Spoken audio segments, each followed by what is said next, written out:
Heyo, it's a Lion Country Kia Goon and Ironhead show coming to you, as always, live from Quaker Steak Lube in State College. Hello. We're coming down to the end of June, and that means the Ironhead is on vacation for the upcoming Independence Day holiday. So you got me, Chris Bucanani, from the obligatory pregame show, filling in, joined by Keith Goon Conlon. Chris, what the hell's that? Your booch. Your booch. Booch and Goon. The Gooch show. It's dangerously close Chris. to a word I don't think you're supposed to say on the radio. Oh, okay. I got you. Oh, yeah. You say Chris all the time. I know. I'm like, who the hell's that? When people ask me, who the hell's Keith? When people Right. When people call me Keith, I think I'm in trouble. My wife will give me Keith, and I'm like, oh, shit, I'm in trouble. Then you know it's bad times. Anytime I hear times. that, Keith, I'm in trouble.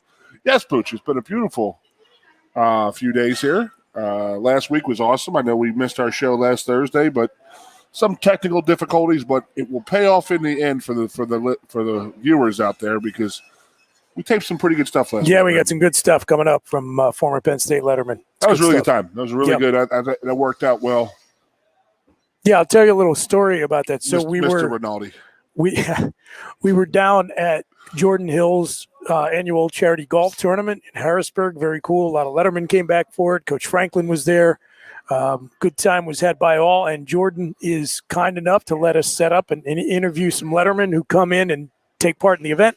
So you'll get to see some of those next week right here on the Goon and Ironhead show. You'll see them all throughout the fall on the obligatory pregame show. And, we take the players, each one of these guys, former players, through the same set of questions.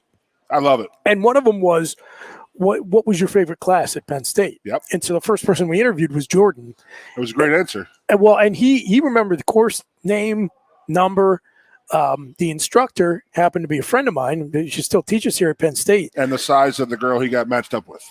Correct. A Yeah. 4-foot girl from Philadelphia with an accent. I laughed my ass off. And so afterwards, I told him, I said, I'm gonna let Patty know that you brought this up. And so I emailed her the next morning, and she wrote back to me. She said it just made her day to hear that, and I sent that to Jordan, and he loved it. So it was cool. It was very the whole cool. thing, the premise of it is what was your favorite class, and he was like sitting there saying, okay, well, I had Patty Cleveland. I know whoever we've had a business with a working relationship for years. She helped out big time with the Rise and Rally. That's right. She was on the team with me with the Rise and Rally. That's thing. right. When all this went down, I remember a lot of this stuff went down, the new sanctions, throughout the year, she would just be texting me every once in a while and be like, hey, man, we got to do something. So she was like my little pulse of like the faculty and the staff and stuff like that. But I've worked with Patty a lot, and I know when you said that you know her and you were going to text her and email her, I was like, all right, you can take care of that because, I mean, there's nothing more important than what he said. And the question was, what was your favorite class? And you'll hear the interview sometime in the next week or so. But he was just like, well, she had a reputation of being hard on football players. But Jordan was like, no, she wasn't. That was a reputation because the people who football players had, they were treated like regular students. They were held accountable, right? In my opinion. And that's what Jordan was saying in the end. And that's Jordan Hill in a nutshell right there. He's not going to run from something and ask for something for free. He's going to earn it, work hard for it, and this and that. So I was happy when he said her name. And, I'm sure I know her well enough she's tough on kids, but if you give the effort, it's there, In my experience, the professors who busted your balls the most during class are the ones you remember. Yeah. Yep. Sure. I'm telling you right now, I swear to God, Booch, I'm blanking right now. It's got this CTE sucks stuff, dude. I'm telling you, it's brutal.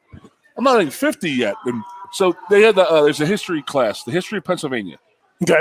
If they still had that class right now, I think I would go to class just because they don't have that class anymore? Dr. France. Dr. France was the teacher. Okay. I don't know if he's still alive, but I'll tell you right now, if looking back on it, I wasn't an asshat football player, didn't go to many classes and stuff like that. When you have 1,000 kids in your class, they're not going to know if you were there or not. You know what I mean? They couldn't ping your phone back in those days. Exactly, right? They were sitting there saying, well, you look like you're in the apartments. Well, I never thought about that. Oh, that's a real thing that happens now. Oh my The God. booze professor, Kirk French, who comes on the show, he teaches the biggest course on campus. He's the highest enrollment. Foreman? Forum? No, Thomas. It's like even bigger than Forum. The Joe Ab Thomas building? Indeed. Yeah. Yeah. Or the classroom building, as you and I call it. Yes. But I think this might have actually been when he was teaching it in Forum. It's gotten bigger and bigger. But he was trying to figure out a way to do attendance. And so they've added this thing where, like, it's like it's a geo-track shoot. But then he said he should have copyrighted that. Well, so he said, no. The school supplied this. Okay. So he said, but the kids figured out a way to beat it almost instantly because there was a range for the tracker and it extended out into that circular hallway that runs all the way around the building. So people would just get their roommates or their friends to take their phone, click it up against the wall, make sure it pinged. Okay, I'm there, gone. So, yeah, so much for that. No, but listen to Jordan talk about it, and then the other guys too. We had a lot of great guys that interviewed, and a lot of different eras involved in that. Yes, a fantastic story that Matt McGloin shared. A great Joe Paterno story that I'm not going to tell on these airwaves, but watch a TV show in the fall. You'll see it there. He was telling me, and he was like, we were just sitting there laughing because, of course, every Letterman's going to. What's the first thing we're going to talk about? I can't believe the money these kids are making. Oh, right, sure. And that's just, it's just old sour grapes, get off my lawn, old men type of thing. And yeah, trust me, I'm jealous. Sure. I'm happy about it. I'm ecstatic that these guys are getting it. You would have gotten like 3 free pairs of Brooks Brothers pants. No doubt about it. I mean, it could have had an Eddie Bauer outfit, shoes included. We had a Eddie Bauer. Right. Eddie Bauer did not supply the shoes that day because they didn't have anything above size 12. No, but I mean, it's like one of those things. Like, you believe what these guys are getting. And, I'm looking at the kid at Miami. He's a high school kid. Just signed a $9.5 million deal. That's insane. This kid's in high school. That's not so much generational wealth, but that's a hell of a start for a 16-year-old, 17-year-old kid. It is, but inevitably about it's no way it can last, Chris. 5 to 8 years from now, there's going to be a sequel to that 30 for 30 broke. Oh, yeah. And it's going to be about athletes who got that money at like 17 versus, I mean, they blew it at 20, 21, 22. Yeah. You got 21 to 25-year-old guys who can't handle it. 21 to 30-year-old guys who can't handle the money. Sure. And you're going to ask a 16, 15, 16, 17-year-old kid to do that? Come on. It's just, again, I don't want to go down this path because it seems like I always constantly go down this NIL path, and it's like my squirrel. But it's so McGloin was talking, and we were talking about these players and this and that, and I was like, well, he's like, dude, I'm just trying to get an effort scholarship out there, like in the West Scranton attitude, with the West Scranton accent. Dude, I'm just trying to get a freaking scholarship, I mean, I don't know. I was like, Matt, what would you have gone after in this and that? He goes, I would have gone after a scholarship first. And I was like, good point. So, and you forget about that. Like, it's like completely refreshes when they had the kid ping-ponging back and forth. And who was the kid from Michigan? Rob Bolden. And they kept on putting him in and out. And Bolden, I think, because I was doing a post-game show at the time, Booch, you know what I compared McGloin to? This is crazy. Who was always coming in for the star quarterback and cleaning up messes and winning big games, late games in the Big Ten? Who went on to a pretty good NFL career? That's Tom Brady. Tom Brady. That's what I always just say. Like, he's like our Tom Brady. You know what? It's funny. That's an interesting comparison because it was the same deal. Like, Drew Henson came in, and he was the fair-haired child, big-name recruit. They had to get him on the field. He's a Michigan kid, so they had to show up Michigan. They had to do this, but he was not. It was a similar deal, too, where because of who he was as a recruit, it was almost like he couldn't afford not to play the kid because of the way it was going to affect recruiting down the line. And I remember that was – look, I will totally cop to this. Matt McGloin's one of my favorite Penn State players of all time. Amazing story, like hell of a guy. As a fan, I was sweating bullets. I'm like, this is good. This is a disaster. We've got 2 4 marginal 5-star guys, and we're starting to walk on ahead of them. Like, everyone is going to be saying Penn State can't develop quarterbacks. Don't go to Penn State. Look at what they did to Rob Bolden. Look at what they did to Paul Jones. I mean, clearly none of that happened, but the pressure is real. If you step onto campus with those 5 stars attached to your name, man, like there are privileges that come with membership. What did we say? Who were we talking about? Like even in trophies and stuff like that, like the linebacker now, Brandon Smith, is that the one, 12? Yes. He was a really top high end sure recruit was. and that, but I don't think he was even remotely close to one of our top linebackers this year. But he got nominated for all these different awards because, you have that 4 or 5 star rating behind you. It sort of bumps you up ahead. It's like being an NFL draft pick in the first round. You get 3 chances. Yes. That's just the name of the game. You're a walk-on or an undrafted guy or a 6th or 7th round guy, you're mud. You get 1 shot, and if somebody else will pick you up, maybe. But NFL, it's well documented. Everybody gets 3 shots when you're a first-round pick. These 4 and 5 star guys, that carries a little bit of weight. But yeah, if you go back to Jordan, but it was a fantastic day. Weather held off. It was good time out down there, and I'm glad we went down there and did it. And we were supposed to do our show with some technical difficulties, and then we were like, well, you know what? We got all these guys here. Let's just do these interviews, and they were fantastic. Tom Rinaldi. So, Jordan, tell me about this. It was great. Here we are at Amen Corner. It was cool to have the golf course as a backdrop. It's going to look good on television. Yeah. Okay, so we have been putting off. Hold on. We got to talk about hockey. Did you watch the game the other night? Well, we're going to get there. Okay. I just want to tease it for everybody. We're going to tease still? Goon and I have been putting off this topic. We have wanted to talk about for like a month at least. Yeah, I think the basketball tournament was going on when we were talking about this. We want to talk about some of our favorite great sports teams that never won a championship. So we were going to get back to that, but I did want to do a little other house cleaning. And yes, I did get to see the clinching game for the Avalanche. Again, I was, as you know, pulling for Colorado in that one. So I was happy to see Tampa get denied. I don't mind Tampa. Much. Oh, they have their coach now. We got Tortorella as the Flyers coach now. So, what the hell? Yeah. We're all intertwined. Great. And then Puke Richardson in the tomato can went to the Blackhawks. Did the Flyers even interview him? No. There was something wrong on Broad Street. Do you know what my number one memory on Broad Street? Do you know what my number one memory of Luke Richardson is? Well, I got about an 88% chance of somewhere he's getting pummeled. He would drop the gloves with everybody, and he would just get worked. But he was tough. It's kind of the same. That it runs along the lines of his lack of, shall we say, athleticism.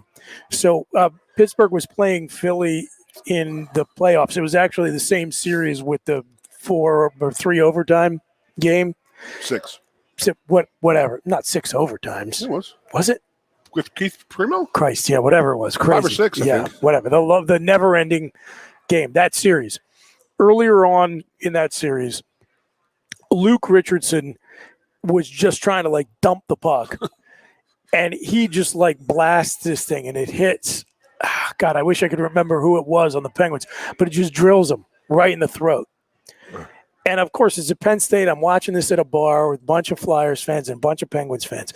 And all my friends who are Penguins fans, they're all fired up. They're like, oh, he did that on purpose. He did that on purpose. I'm like, you clearly have never seen this man play hockey for 5 seconds in your life. If Luke Richardson got to try that 10,000 more times, he couldn't come within a foot of that guy's neck. It was pure happenstance. Yeah, good old Luke Richardson. And now he's a head coach. A lot of former Flyers in the coaching ranks in the NHL. My Lord. And we went with Torts. Not happy about it. Brutal. But it's what they need. They have a young team who needs a nice foot in their butt. Whoop them into shape. And he is that type of guy. He is, dare I say, my childhood was Mike Keenan was the original, he's too hard on the players. Right, sure. Let's get rid of him. That's who I grew up watching with the Flyers, and they got rid of him, and he ends up winning the cup with the Rangers. Yeah, but the thing is, with an all-time captain and a great goalie, Keenan is one of those types of coaches, and Tortorella is the same, where they've got a definite shelf life. You're going to burn. He's there for 4 years tops. Yeah. and he'll wear his welcome out with the media and the fans and the players. But as of right now, it's a really, really good choice because there is no discipline on that team, and they are so young, and they have so much talent, and there's much more talent coming in. And I think that he's the kind of guy who's going to slap an organization together. By the way, if Tortorella is there for 4 years, Yep. he will tie Keenan and Ken Hitchcock as the only guys to last that long since the Cup years. Jeez. Another thing, Shira wasn't in there that long. No. I don't think DeFog was there that much longer than 4 years, if that. No, I mean, hockey is such a weird sport with coaching. I'll never forget the year the Devils fired their head coach the week before the playoffs and then won the Cup. They bring the general manager. I'll coach him. He went Barry Alvarez. Whatever. He went Barry Alvarez on him. I'll coach him.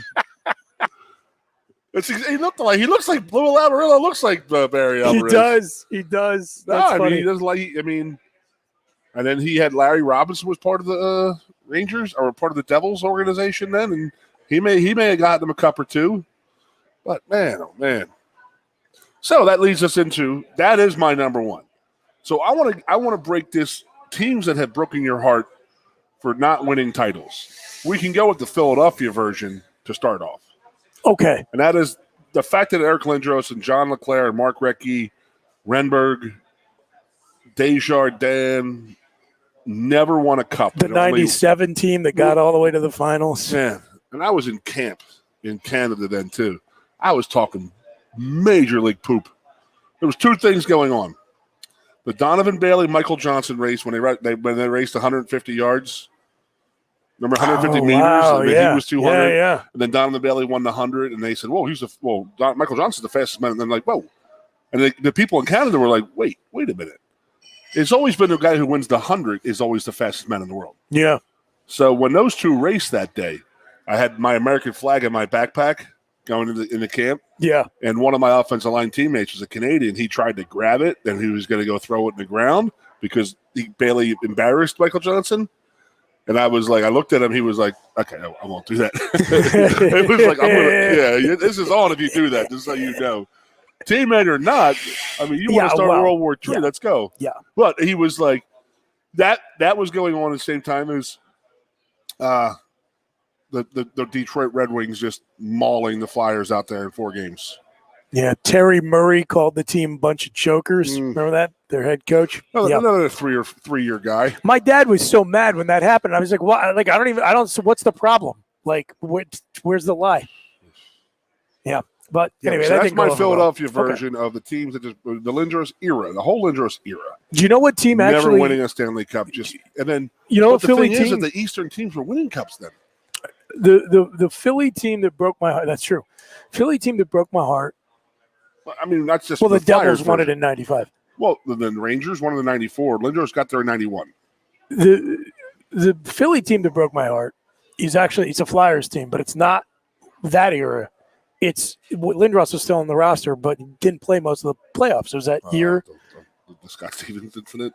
But yes, yeah, brutal. That was 2000. 7-game loss to the Devils in the Cup or Eastern Conference Finals. Absolutely. They were up 3-1, right? Philly, absolutely. Philly rolls Dallas. If they win a Stanley Cup, I loved that team. I absolutely loved that team.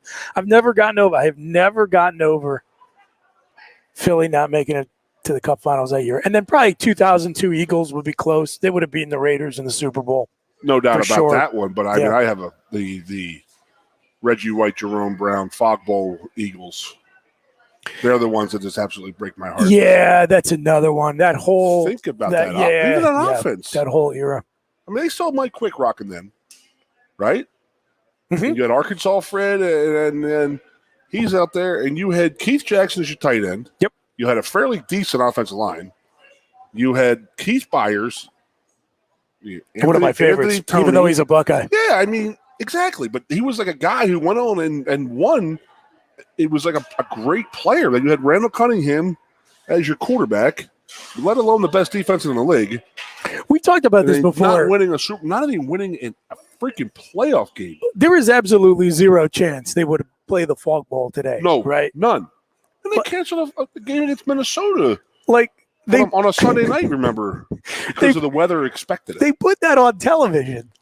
Like, can you imagine the modern NFL saying, like, no, that's fine. Just put it on. Summerall, he was already blacked out anyway, so he couldn't tell anybody what the ball was anyway, so it doesn't matter. Mad's like, boom, yeah. But no. That one was brutal. That era, so I guess we're not going to, I guess we could say era works, but that era broke my heart. That defense was just unbelievable. And then Reggie followed God's command and just happened to be that there was the biggest money was in Green Bay. Let me ask you, since we're talking about Philadelphia and teams that didn't win a title. Okay. We're done basketball. We're done football. We're done hockey.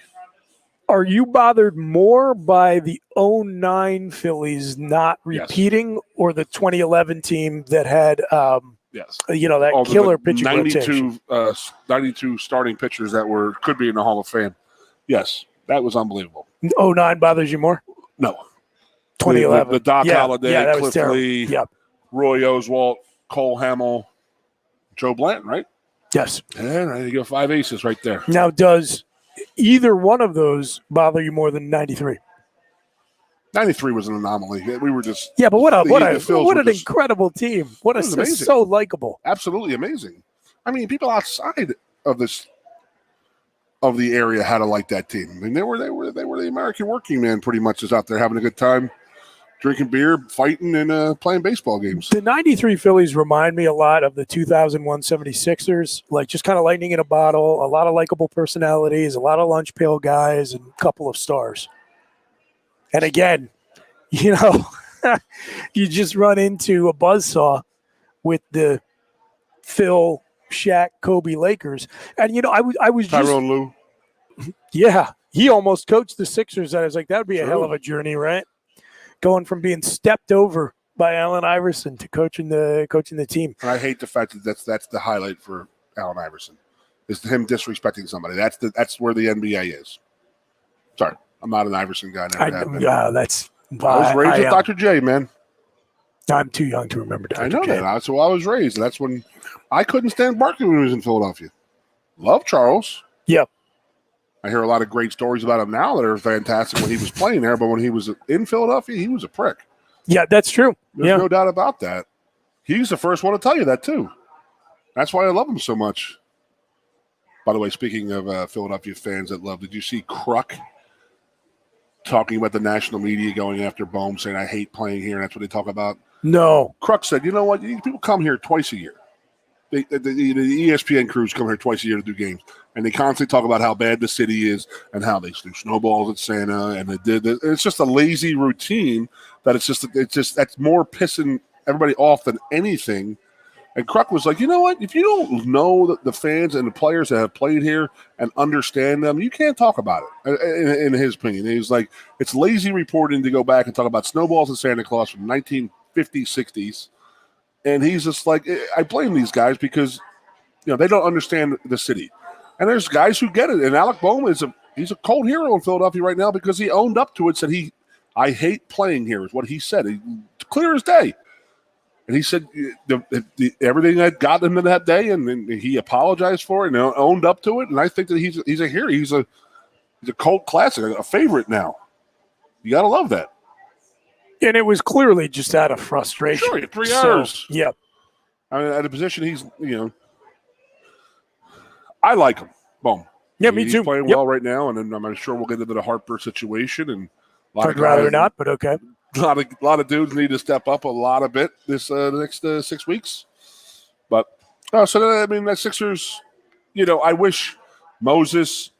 I mean that Sixers of Andrew Toney, Maurice Cheeks, Dr. J, Moses Malone, Mark Ivoroni,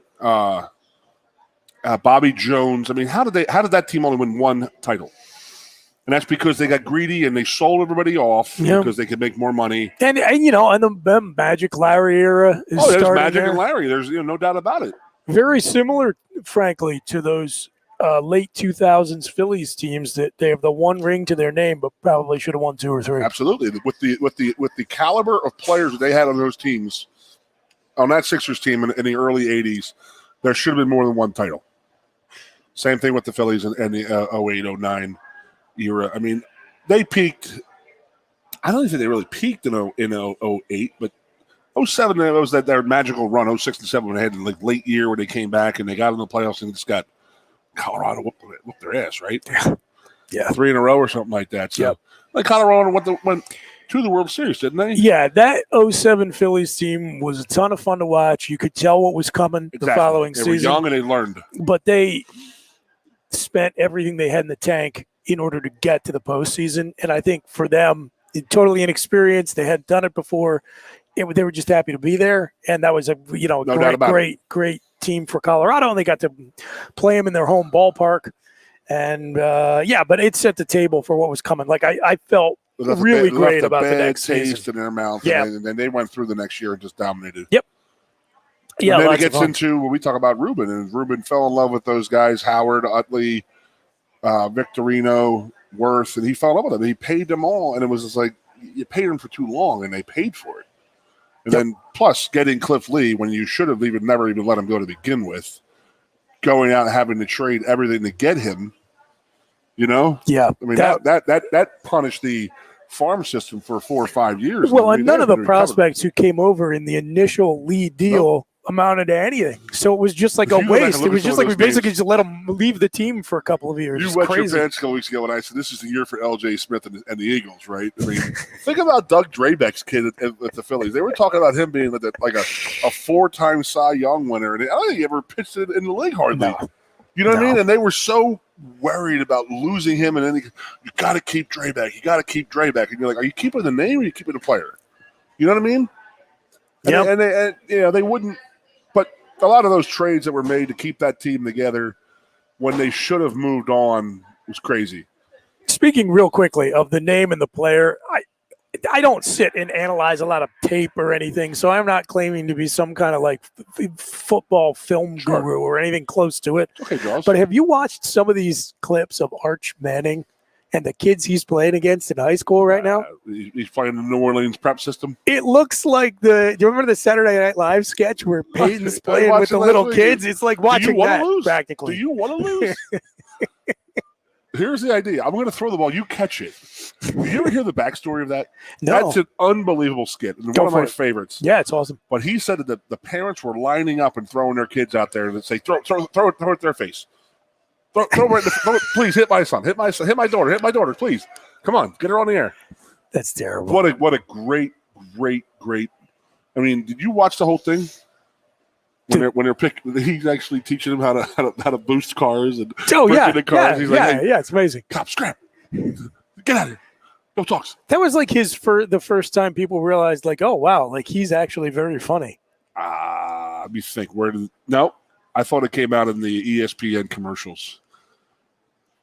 ESPN had some of the best commercials in the history of commercials. Oh, they were amazing. Yeah. When they were doing the tour of the facility and he's back there, he's giving Eli the wet willy and Dad's looking back like, you know what I'm talking about? I don't remember that and one. He kicks him in the butt from behind, the typical older brother picking on the younger brother thing. Oh, yeah. But, brilliant ad campaign. So the commercials were great long after SportsCenter wasn't that good anymore. My God.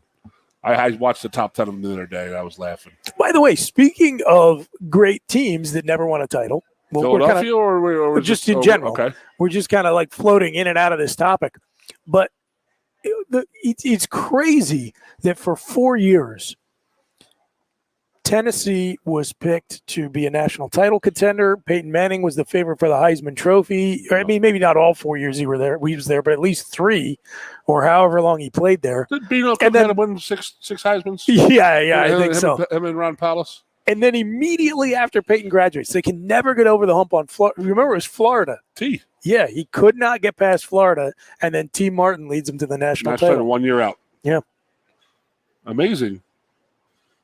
Yeah, Jamal Lewis was the tailback on that T. Martin team, I think. They had a receiver, too. Yeah, he had a pretty special name. A memorable name. Oh, yeah. He went to Buffalo. I can't think of his name, though. Pearson. I don't know. Blanket on it. Not good radio. Move on. I'll get it. I'll remember it. But yes, so yeah, you're right. That Tennessee team, because we had played them in '93, and Peyton had that was Heath Scholler. Yep. And Peyton had just committed And they were doing, and all the people in Tennessee were, oh, we don't care about this game. We got Peyton coming in next year and this and that. So 4 years. How about that? Staying all 4 years too. That's what I was kind of hedging my bet because I was like, I thought I remembered him being there 4 years, but I was like, could that be true? Yeah, Manning spent 4 years in college. He had but he did, LeBron James type meeting on ESPN where he had a press conference and everything stopped and it went all the yes, ESPN I remember that all their channels went to his press conference that he was staying. Still couldn't beat Florida. Peerless Price. You got it. Nice. Very good. Yes. He had a big catch in that game. Yeah, so that's I mean, we're going to talk about like great teams that never won titles. I mean, where I'm going to go. 94 Penn State Lions football team. That team did win a national title. Oh, okay. All right. Okay. You're on that team? Oh, we are in the books. So, all right, here's my thinking about the true NCAA national championship books, the history of the NCAA. We are in there as national champions. I despise, for mostly Pitt-related reasons, and Auburn, teams that try to dig up and count national titles because they're acknowledged in that book the NCAA has. We could take 3, actually. Yes. Or maybe it might even be 4, but at least 3 Penn State could claim, but we have too much dignity to do it. I agree. So I am for that. That said, to me, in my mind, that team was a national champion, and they were acknowledged by someone as a national champion by no less a source than the New York Times. I'm going to hold on to it for what it's worth, and I don't want to. I was just kidding, saying my team. Yeah. I mean, you and I have talked about this before. A better college football team that never had a chance to play for a national title. That's the thing I always say. People remember us like big time, and we didn't even have a shot. There's teams that were really like the Miami team that we beat in '86. Yep. Is one of those teams like, holy shit, how did they not win the national title? They were that good. Yeah. But it was Jimmy Johnson effing that up big time. They're right up there. I mean, they might be. But they won one the next year. Well, you know what I mean? I mean, so I go era type of thing. You mean like a certain team? But I guess what I'm trying to say is that we're remembered because we didn't get a shot at it. Miami they should have won a national title over Penn State. There's no doubt about it. We talked about it on the air. We went back and looked up the line in that game. Yeah, it was only a 6-point favorite. Yeah, so yeah, Vegas knew something.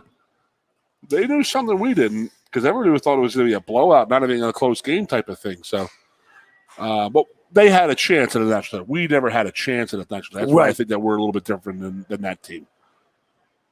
The 2002 Miami's up there too. Lordy Doherty. Yeah, they played for it again, and that was a very suspect, highly questionable pass interference. I think the flag just came in now. Holy crap, man. I joke about that all the time. Like the pass interference flag was thrown 3.5 years after the game ended. Yeah, they were already the confetti came out, didn't it? Every player on the Miami team had graduated before the pass interference flag was thrown. Yeah, crazy. Really? Graduated? Well, they were done at school. How's that? I was being generous. $9 million for a high school kid at Miami. So to bring our whole show together, what do you think Arch Manning's getting? So I saw someone who was roundly mocked on the internet for estimating that he probably has somewhere between 30 to 40 million lined up. I'm not saying that I don't know. I mean, I'm not saying that I believe that to be true because I don't either necessarily. But would I be shocked if I found out it was true? No, probably not. I mean, it's got to be. I mean, he's into the 7 figures for sure, right? I would love to see what Peyton Manning's, Eli Manning's first contracts were. So are you saying did Peyton get paid less than Arch? His first year. Well, he was the first overall. So Kijana was first overall in 95. Okay. And he got a $7 million bonus. So he was 98 first overall. So he probably got 10 to 15, maybe 20 guaranteed. I mean, just a signing bonus because that's how they were then. Yep. Now it's more guaranteed contract stuff, but he definitely I mean, that's crazy to think about that. And that's a year he's going to get $9.5 million. I mean, Archie might get young Archie might get $15 to $25 million a year to play college football. The sage Mike the Mailman on our NIL podcast last summer was the first person to say to me, and I've thought about this ever since. He just came up with it as we were recording. He said there was going to be a guy He told me this. who skips the NFL because he's already made enough money. If Arch Manning is going to make $15 to $20 million a year for 4 years. If Chris Moreland quit, like how quickly did he retire from the NFL? He was get it a pension. A couple of years? Yeah, 2 years. Pension. Yeah, it'll happen. It'll happen for sure. I mean, I'm not going to go to the NFL because I'm worried about my future. I'm going to play my 4 years of college and make this much more money. Yeah, I got my degree. I can go, live off my. Can I retroactively NIL get money? earnings? You think? I mean, we got to inspect this. We got to get a hold of a lawyer. Jackie Childs, are you online? We got to get a hold of Jackie. I think that's how I feel. No, I mean, again, so I'll go back to what we were just talking like last week. There's guys who are just sitting there laughing. And every one of us is ecstatic and really, really happy for the guys, but the numbers that they're just throwing around, it's like, holy crap. And I go back, man, that's another show we should do. Who would be worth what in today's dollars back in the day? I mean, just on sheer – I mean, these guys are getting paid on potential. That's what's driving me crazy. Who would have been the most horribly overpaid college recruit based on hype versus I'll tell you production? what, we just mentioned him earlier in the show, and that was Drew Henson. I mean, that's a good one. That's a definite possibility. I think Ron Paulus would be a great candidate for that. Oh, my God. Can you imagine? They're taking up Sunday charity. Jimmy Clausen. Just name all the failed Notre Dame quarterbacks. Rick Meyer. Yeah, they're passing the hat at the Catholic churches to pay these guys next time. That's what's going to happen. That's what happened with Jimmy Clausen. Remember, he showed up at the College Football Hall of Fame, and he had his high school rings, and he was going like this with his little spiked hair. In his limo. Okay. I mean, are we talking about the – I'm telling you, then he got introduced to Dan Connor and Navarro Bowman. Oh, absolutely. We came up here. Biggest freak – Jerome Hayes. Game of his career. Yes. The thing I'm worried about, Booch, is the mo money, mo problems. I mean, you're on a college campus, and you're going to tell me that one of our guys – I don't know if it's us – say he's making $1 million. You put that money into a house, then you rent it. Put yourself in your shoes at that age. Combustible disaster. Again, right? See, I go back to this, and that would be that I would worry about who was monitoring me, a.k.a. when my brother went to the NFL in 1986. My father said, you never had this much money. My father never had that much money. My brother got a $50,000 signing bonus. Right. You know what I mean? So it's like my dad was like, holy shit. I mean, you never saw that kind of money back in the day. Sure. So my dad was like, you got to, I'll help you out. So he went with people he trusted, and there's people who should not be working with money. Right. Who think that they know what they're doing and they're going to go with their old school stuff. And it's like, so my brother lost his signing bonus pretty much in like a 3-year window on some bad investment stuff. Speaking of $50,000 signing bonus, like, what you guys are experiencing right now, you and your teammates and really all the other lettermen up until the last year or so, it reminds me of the old school NFL guys, the guys who built the league up in the 50s and 60s. Damn right. Versus even when you got into the late 90s, what guys were playing, were getting paid. Those guys are pissed off because, and I'm talking about like a Jerry Kramer and Johnny Unitas, like the 50s and 60s, like literally the guys who made the NFL. Yep. And even in the 70s, guys were starting to get paid a little bit, but they could move around a little bit. That's when Reggie was one of the first big, and that was what 89, 90. Yeah. So you were locked into a lot of stuff then. So early 90s. So my brother was drafted in the 5th round in 1986. I was drafted the 6th round in 1996. So 10-year difference. Okay. Yeah. He was 87. I was 96. So 9-year difference. I was 1 round later than him, and my signing bonus was smaller. So they must have jacked up the signing bonuses when they were in early. Interesting. You know what I mean? Yeah. Because I got a $45,000. He got a $50,000. It was a year. It was a whole round difference, but it was also 9 years difference. Right. So, but like I go back to those guys, and those guys like Ditka and like those guys complain because the veterans like clubs and the old school NFL players who can play. It was all about health insurance.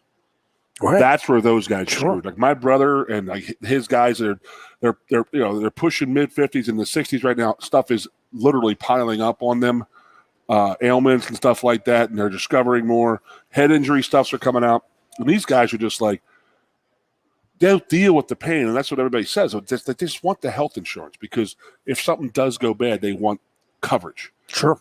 So my brother, he's sitting there. He's going to retire at 60 in 4 years or whatnot. But he's got to work to keep his health benefits. He got to work somewhere 30 hours a week. The crazy thing about that's what a lot of the old guys were mad about. Yeah, and I'm never going to fight reason. for that. Yeah, because I mean.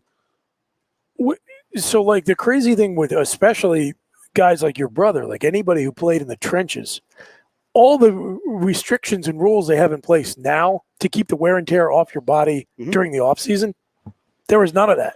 And it wasn't really the NFL that was doing that stuff. I mean, this goes back to high school. Sure. When they were literally having – this is not a lie, Booch. We went to up in your area, Canadenses and the Poconos. Yeah. My high school used to go there for sure. We used to play a game against Pennsbury on a Saturday afternoon, and then Sunday morning they would load up buses and load up JDM Morrissey contracting dump trucks and put all the equipment in there and in the weight room and all the pads and stuff like that, the hitting stuff and football practice stuff.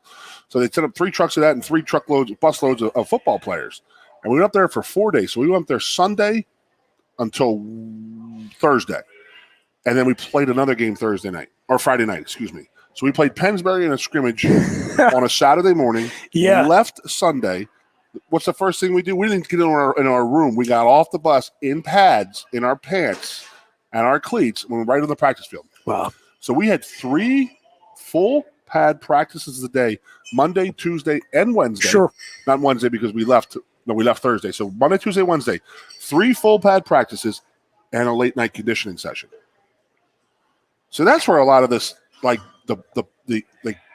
like my brother's era, like those coaches, we got to knock people in the head. We got to keep beating these kids up. And, that's how we're going to be tough. And you're going to try and instill toughness.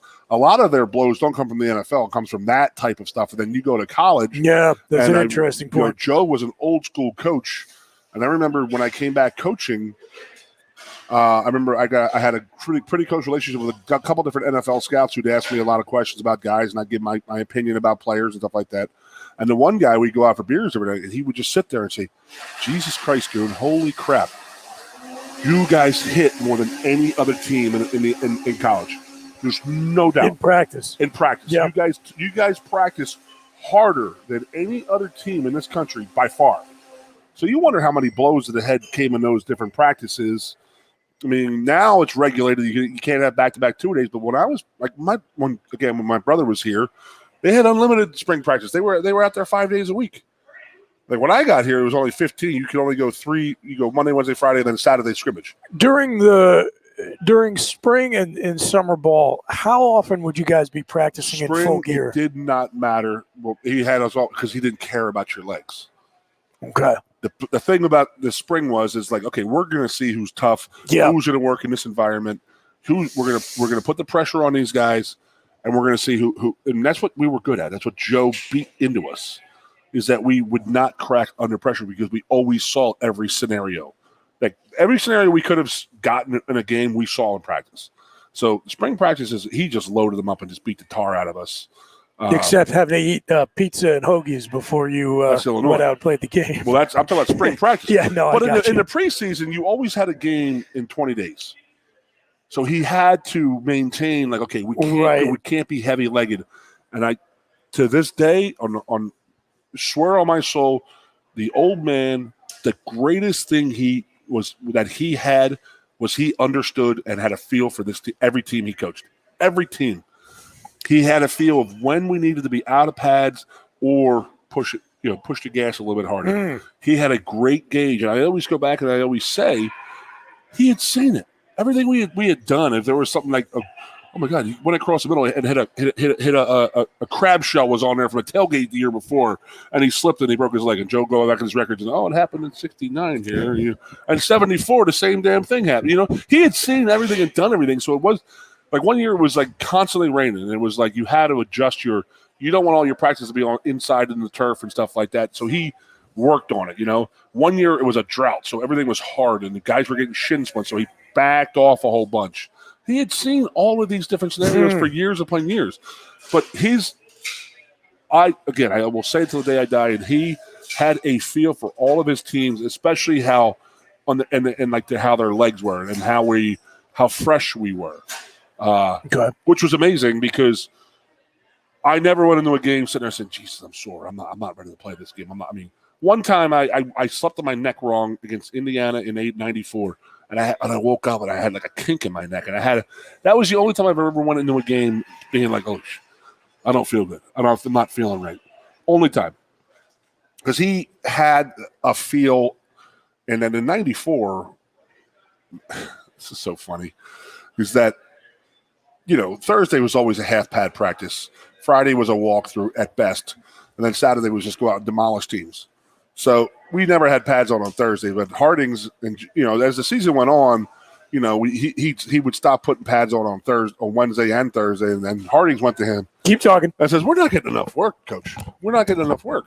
So we would sit there, and he would worry about us practicing. And Jeff would say, Coach, we need to put the pads on. We need to hit more. And we'd be like, what? No player wants to hit more when they're on a practice field. But Jeff would do that and say, you know, we played 31 plays last week, Coach.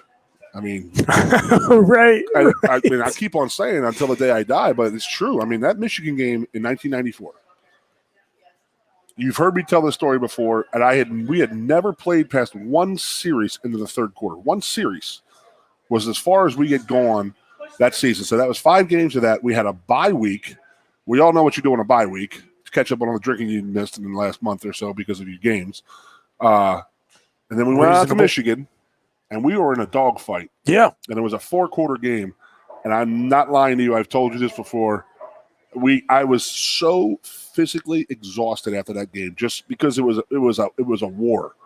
That we went back and we got back to our hotel, or not our hotel, but our house on campus here, off campus, and all of our girlfriends and all the guys who were not playing because they were injured had gotten us like 10 kegs, and there was like a big bash going on at our house and this and that. So we walk into like this big ready-made party, and everybody's all wound up because it was like 4 years in a row we'd gone 5-0, and this was like we crossed that threshold. Right. So I had 2 beers.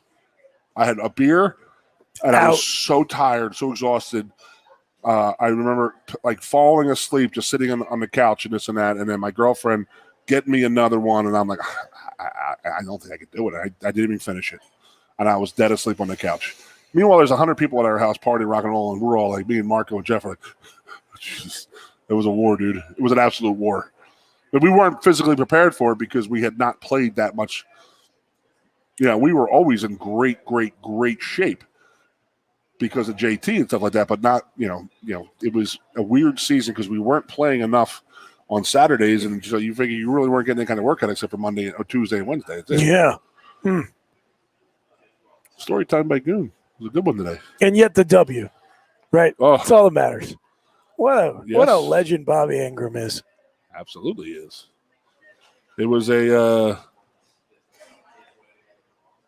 was like one of those, Kerry looked at him, gave a wink, like, yeah, let's run the post. Go ahead, bang, and hit it. So, you know, going back to Bobby, we're talking the other night. I was with Blair the night before Jordan's tournament. We were talking about how much of an influence that Kenny Jackson was on that 94 team. You were telling me about that, yeah. He really doesn't get enough respect and enough credit for what he had done to our team. And we didn't talk about it on the air. We were talking about it just having a couple of beers, weren't we? Yeah. Like Kenny coming in and just he brought that professional mentality into our locker room, and especially with our offense. He gave us that little swagger that we knew we were good and we knew it, and he let us cultivate it, and he kept on letting us know that, you know, you guys are damn good, we're damn good, you know. This and that, that cocky swagger that we had. So that makes a difference. A guy who played in the league and won a ring at the school where he's coaching. Pick, so you can look up to the guy. I mean, he didn't have a fantastic, unbelievable career, but he had an NFL career as a first-round pick. And, I mean, we goes back to Hines Ward, but he told Hines Ward. when he was coaching the Steelers. He says, "Dude, you're not gonna last in this league on catching passes. You can't do it. You need to learn how to block." And the guy's probably gonna go to the Hall of Fame because of it. Because of that, yeah. Because There's the guy getting in his ear saying, Yeah. "Listen, you ain't gonna make this team. If you're trying to be just a receiver, you're not gonna make this team. You got to get on special teams. You got to do all the little stuff and this and that." And that's what Hines did, and made a hell of a career out of it for himself. Georgia Bulldogs quarterback. Hines Ward. Who was followed up by Quincy Carter of Dallas Cowboy lore. There was nobody in between him and Quincy? Yeah, okay. I'm sure it was a random. It's probably one of the many names that triggers Brandon Noble. Wasn't there a Rambo or something like that? Quarterback for. Oh yeah, probably. God, what was that guy's name? Anyway, I'm just laughing because Cleveland. Quincy Carter is like one of the Nobles. The whole parade of crappy quarterbacks Dallas had. Well, Noble was there. There was one season where they were the number 3 defense in the league, and I think they missed the playoffs because they finished 8-8. His Dave Campo led terrible. Dallas Cowgirls, huh? All right, so you have the one that you've not told me. We didn't get into the outside of the Philadelphia era. Is this on Thursday? We'll talk about this? Yeah, we got the Thursday show. Yeah, we'll save that for Thursday because I want to spend some time talking about it. But just the last thing I'll say, because I'm thinking about it, because I was texting with some friends about it earlier today, because it's NBA free agency just started, and I saw John Wall is going to go to the Clippers. And I was like, the NBA has, especially the Western Conference, has these teams that have been absolute garbage through their entire history, but had one small stretch where they were a top 3 team in the league. The Clippers is one. They had that one little stretch where they had Chris Paul and DeAndre Jordan and a couple other guys. Well, who was the guy from Oklahoma? Blake Griffin. Blake Griffin, yes. He was there. Yes. That was the big name I couldn't think of. And then Sacramento. Yeah. Do you remember that team they had with Chris Webber and Mike Bibby and Vlade Divac? Vlade Divac. Was Lionel Simmons still there? I don't think so. Absolutely got jobbed by the refs in the Western Conference Finals. Look, you're speaking Chinese. I have no idea. No idea? You don't remember that game? As a gambler, you don't remember that game? That is like one of the great moments in sports gambling history. Nothing. That Game 6 of the Western Conference Finals between Sacramento and LA. I placed my first bet until it was the 2000s. I'm trying to think. This would have been probably. Well, if it was Weber, he's my age. Yeah, it probably came out in '94. Like the 02, 03 time frame. Anyway, the NBA is a great league for all-time teams that were just shut out by dynasties. Well, I mean, like the Orlando Knicks, Magic when were they had Ewing was there. Literally, The some Magic. significant players come out of there. That organization for like that 5 or 10 year window there, and then it was like Penny Hardaway, Shaq. Mm-hmm. Weber was there. Weber was drafted by them. Recall? No, Golden State drafted Weber, but Horace Grant was on the team. He left Chicago and went to Orlando. B.J. Armstrong was there.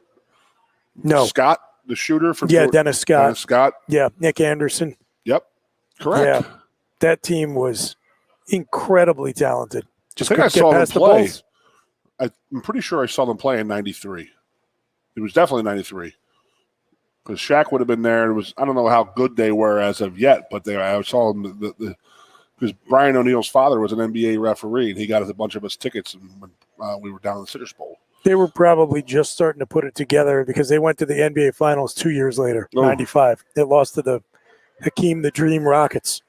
That's the team that Jordan.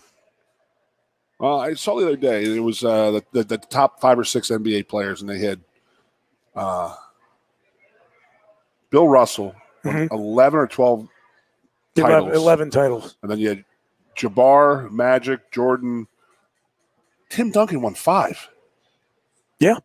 Dude, that came out of nowhere for me. I mean, I figured maybe the quiet storm. Tops 4, 5 NBA titles he won. Yeah, Duncan and Kobe both have 5. And he won them all they won them all on the same team. Correct. Played for one team. Yes. Remember those days? Remember those days before we decided to start making super teams? Do you remember a team drafted Kobe Bryant? Charlotte. Yes. Yep, remember that. No, it was the Iverson era that just turned me away from hoops, dude. When it was all about disrespect and this and that, and then I was like, he showed up Jordan with his crossover the one time. Remember they were doing all kinds of stuff. Iverson was his crossover, actually a carry type of thing. They had all these off season referees were having these meetings about it and stuff like that. The NBA has to come out with a ruling. It's not. It's like, yeah, it's crazy. Meanwhile, they haven't called the travel in that league since 1982. They got double dribble. The players like this, like, what the hell is that? They won over and back the last 13 years in the NBA. So, some funny stuff, Booch. Good show. Well, yeah, good job. We're going to get out of here. We'll be back at 3 o'clock on Thursday. We hope to see you all there with us. Come on down to Quaker Steak and Lube and hoist a cold one with us now or on Thursday. Come on down. We'll talk to you then. Echoing the Ironhead, I'll remind you to be good and be safe. Woo. In the Valley of Happiness.